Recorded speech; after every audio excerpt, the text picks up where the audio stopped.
திண்ணமாக நம்பிக்கை துரோகம் செய்பவனையும் பாவம் புரிவதையே வழக்கமாக கொண்டவனையும் அல்லாஹ் நேசிப்பதில்லை.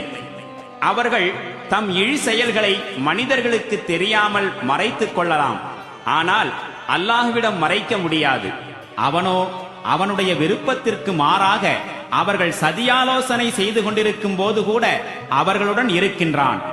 மேலும் அல்லாஹ் அவர்கள் செய்கின்ற அனைத்து செயல்களையும் சூழ்ந்தறிந்து கொண்டிருக்கின்றான். சரி, இக்குற்றவாளிகளின் சார்பில் உலக வாழ்க்கையின் பொழுது நீங்கள் வாதாடிவிட்டீர்கள். ஆனால் மறுமை நாளில் அல்லாஹ்விடம் அவர்களுக்காக வாதாடுபவர் யார்? அல்லது அவர்களுக்காக பொறுப்பேற்பவர் யார்?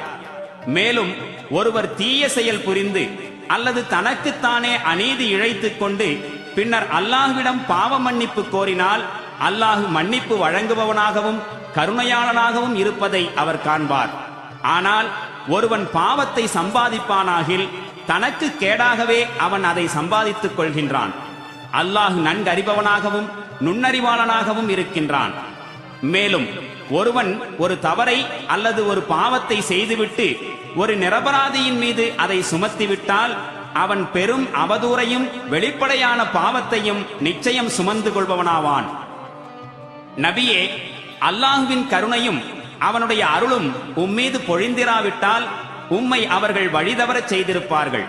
ஏனெனில் அவர்களில் ஒரு கூட்டத்தார் உம்மை தவறான கருத்தில் ஆழ்த்திட வேண்டும் என்று முடிவு கட்டியிருந்தார்கள். உண்மையில் அவர்கள் தங்களையன்றி வேறெவரையும் தவறான கருத்தில் ஆழ்த்திக் கொள்ளவில்லை.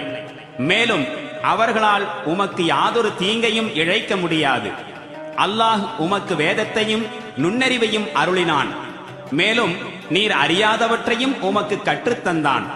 அல்லாஹ் உம்மீது பொழிந்த